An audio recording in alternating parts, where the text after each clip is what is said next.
Il est quelle heure? On parle de quoi? Il va nous parler de quoi, l'autre dégénéré? Il est 23h55 et... on va parler de la peine de mort selon Pierre Orca. C'est une blague. C'est une blague. Alors, la capsule s'appelle « La meilleure exécution pour une peine de mort selon toi, The-Wolf ». Elle date du 7 février 2020, donc on est juste avant, comment ça s'appelle, le drama Maxella. On est 2 mois et des patates avant. Du coup, dis-nous tout. C'est quoi la meilleure exécution pour une peine de mort selon toi? Il n'y a pas de volume. Allez, tac, filtre. Tac, tac, tac, tac, tac. On va lui foutre un +8 dans la gueule. Et on va partir du principe que ça va. Toi. Un jeu. Quoi? Un jeu. Qu'est-ce qu'il dit? Selon toi. C'est quoi la meilleure exécution pour une peine de mort selon toi? Un jeu. Un jeu? Un jeu.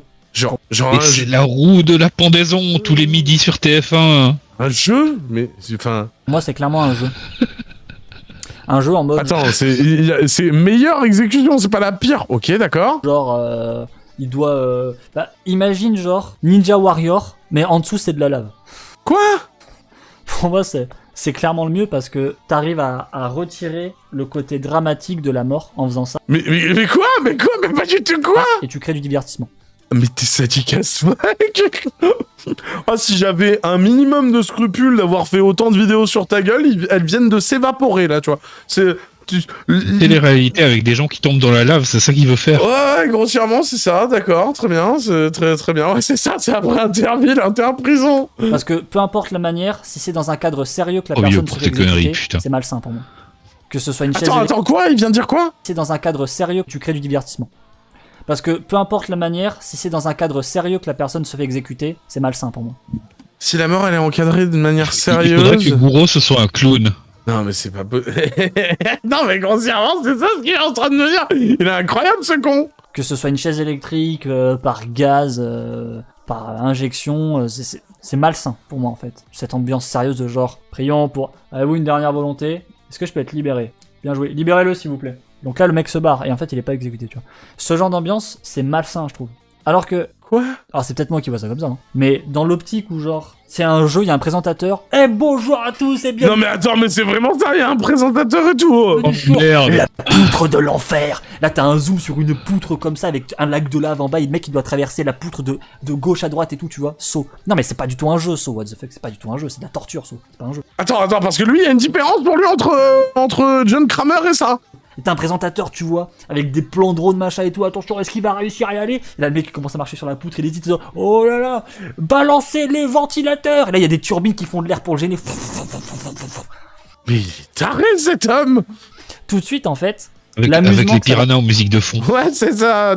va créer, ça va dédouaner la mort, en fait. Il y a la même chose dans Ça va dédouaner la mort de quoi? Pokémon. Ça choque personne, Pokémon. Pourtant, si Pokémon Attends, son explication, ça va être Kanto. c'était réellement détaillé IRL, ce serait l'univers le plus atroce au monde. Mais le plus atroce au monde. Pokémon IRL, c'est littéralement... T'as un bloc, d'accord, avec un animal qui est un petit peu blessé, t'en as un peu rien à foutre de sa vie parce que le prochain truc pour le soigner, il est trop loin et t'as pas la flemme de faire le trajet retour, tu vois.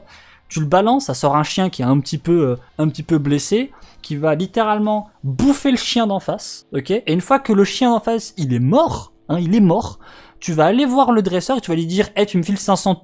c'est $500 en fait. Juste, voilà, c'est $500. Donc merci, voilà. Et tu baisses les yeux la prochaine fois que je passe, t'arrêtes de m'agresser. Et tu continues, tu vois. C'est un Il serait pas mort, il serait KO. C'est un grand philosophe, tu vois. Il s'est rendu compte à l'âge adulte que Pokémon, si on l'appliquait, c'était pas ouf. Waouh. Mais tu sais, si Mario, il interagissait avec tous les êtres vivants comme il interagit avec tous les êtres vivants dans les jeux vidéo, en fait, Mario, il fait juste un génocide par opus, tu vois. C'est aussi con comme réflexion, tu vois. Tu pourrais limite me sortir, non, mais en fait, Mario, il aime pas les plantes piranha, en fait, c'est un discours anti-écolo, tu vois. On pourrait aller loin, hein. On pourrait aller loin, mais genre loin sa mère, tu vois. Et dramatique. C'est dramatique, Pokémon, en fait. Si tu donnes un aspect sérieux à Pokémon, c'est dramatique. Comment un enfant peut vivre avec ça? Et on a tous connu ça. La grosse majorité des gosses ont connu ça. Et à aucun moment, on a été traumatisé, on a été en mode genre, wow, what the fuck et tout. Tu vois, genre... Donc moi je pense qu'il y a vraiment moyen de faire tout passer de manière complètement enfantine, même la mort. Faut juste trouver le bon moyen de le faire. Et moi je pense qu'une exécution, une peine de mort, faut pas faire ça sérieusement en fait. Faut vraiment faut vraiment faire ça en mode genre c'est un jeu vidéo et puis voilà, si tu survis. D'accord. En Les gamins, bah, tu c'est meurs, pour quoi. rire. Mais oui, c'est ça. Genre, voilà, tu continues et tu passes à la prochaine étape, tu vois. Et faire un jeu comme ça. Tuc, tuc, tuc, tuc. Et ce qui est drôle, c'est que Et donc, du coup, on peut l'envoyer dans un Squid Game, c'est ça? dans le cas de la peine de mort, même le détenu qui va se manger la peine de mort, s'il switch son cerveau en mode genre PTDR c'est un jeu, puis à la fin je meurs, si je rate, bah même lui il peut apprécier sa peine de mort en fait. Mais qu'est-ce qu'il dit? Mais quoi? Au final, tu vois, c'est à lui de... il pourrait... Quelqu'un pourrait en fait apprécier ça. Si le mec il knocker de la mort ou il est en mode genre bon bah tant pis je meurs, autant m'amuser en fait, et il commence à taper un sprint sur la poutre. Genre... Tu peux... Mais c'est surtout, en fait, ils sont obligés de perdre. Je veux dire, on est bien d'accord que s'il va au bout de la poutre, on lui dit, bah retourne de l'autre côté jusqu'à ce que tu tombes. On n'est pas là pour qu'il fasse interville, on est là pour qu'il soit condamné. Il est complètement con, mal. S'il se passe quoi si y a un détenu qui arrive à aller au bout des épreuves? Qu'est-ce que On voit c'est? la vachette. Non, Tu peux dédouaner tout en fait, tu peux tout dédouaner comme ça, tu vois. On a tous ça quand on mange de la viande quelque part. On est tous en mode genre bah c'est un steak. Ouais, mais c'est une vache qui est morte. Non, c'est pas une vache qui est morte en fait. C'est pas une vache qui s'est pris un grand coup de pelle sur le front et qui a saigné pendant très longtemps. C'est un steak. Ça n'a aucun rapport. Donc il y a des arbres à steak, puis tu les cueilles comme ça et ensuite t'as un steak, tu vois. Il y a la même chose pour la consommation de la viande. Il y a la même chose pour la consommation du lait. Il y a ça pour beaucoup de choses en fait. Et on s'en rend pas vraiment compte. Mais genre, on a déjà dédramatisé énormément de sujets pour qu'on puisse apprécier des trucs il va découvrir le mouvement Truc, VG là, dans moins de 2 minutes à mon avis. qui sont même pas particulièrement d'ailleurs obligatoires. Mais si je te mets en face de l'abattoir de la poule pour que tu puisses bouffer ton poulet rôti, en fait, tu le manges pas le poulet. Je connais pas grand monde qui serait capable de vivre un abattoir devant lui, toute l'étape qui passe d'une poule vivante à son poulet rôti, et à la fin, quand même manger son poulet rôti. Moi, je connais pas grand monde capable de faire ça, en fait. Moi, je me souviens, mon papy il l'avait fait un jour quand j'étais petit et tout, tu sais, décapiter une poule pour le repas, tu sais. Et on m'avait pas prévenu, en fait, que le machin, il continue à courir et tout, tu sais. C'est horrifique. Horrifique.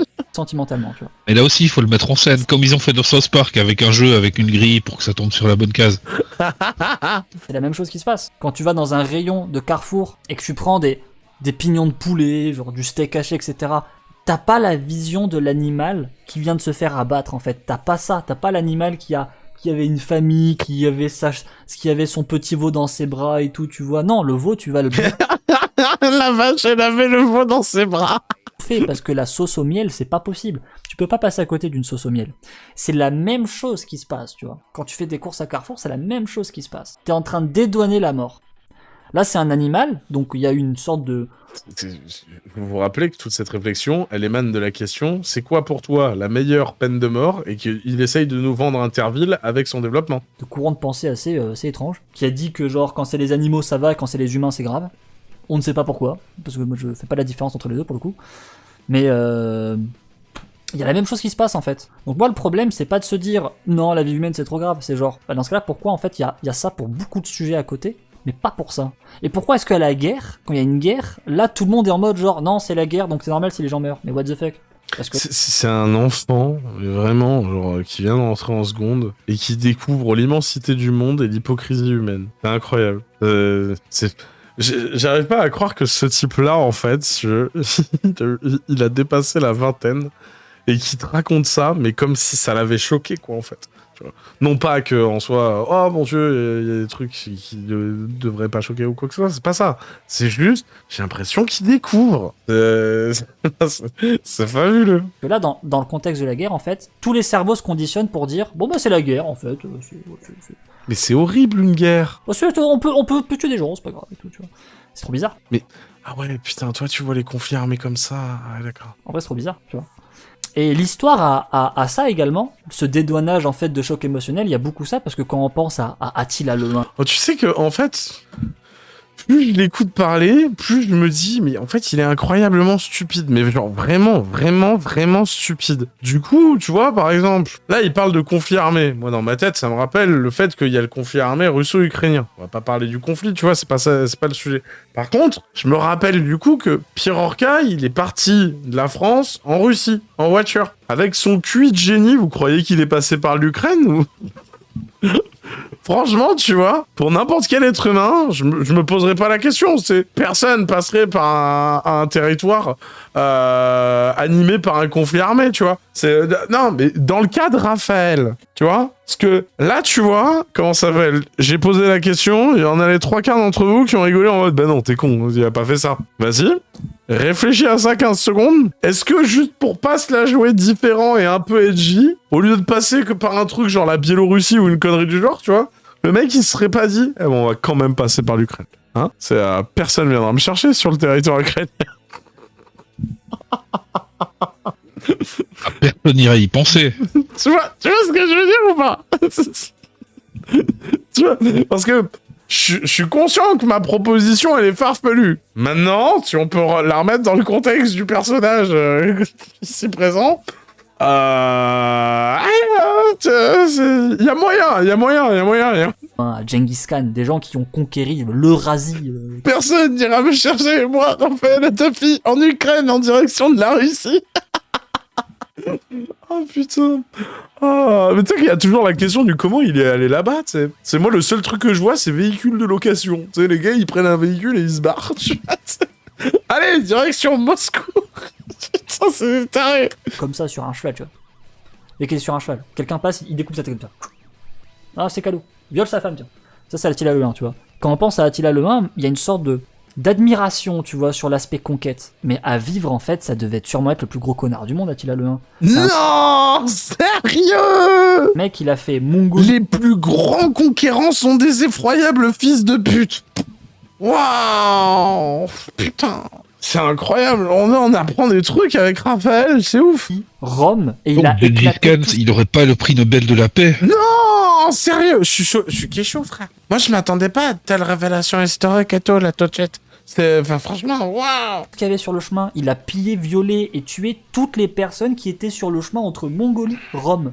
À quel moment, en fait, si je te mets devant lui la IRL et tu le suis, tu vas cautionner ce qu'il est en train de faire? C'est impossible. C'est complètement impossible. C'est complètement impossible, en fait. Personne peut cautionner un truc pareil, tu vois. Ça doit être horrible ce qu'il a fait.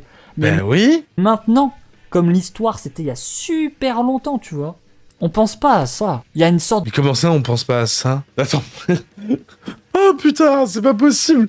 Les sujets par rapport aux colonies, par rapport aux grosses conquêtes et tout le bordel, si tu veux, c'est un truc qui est de plus en plus présent et tout dans les discussions sociétales et tout le bordel ces 20 dernières années. Et l'autre, il est comme ça en mode non, mais franchement, on pense pas aux horreurs du passé. Il dit tu ouvres des fois tes volets ou ça se passe comment? C'est as-tu vu la lumière du soleil, jeune homme, depuis, allez, le dernier mois déjà, juste pour voir, ça se passe comment? J'ai l'impression qu'il est totalement déconnecté. de dédouanement qui fait qu'on pense pas à ça, en fait. Tu vois, on est vraiment en mode Comment juste, ça? ouah, trop stylé, le conquérant. Le mal Non, en fait, t'es juste con.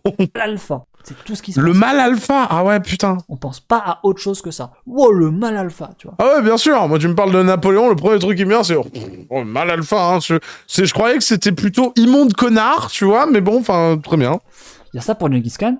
Il y a ça pour Napoléon Bonaparte. Mais comme ça se rapproche sur le temps, on commence à se dire, ouais, mais peut-être que c'était un bâtard, tu vois. Hitler, typiquement, c'est trop proche dans le temps.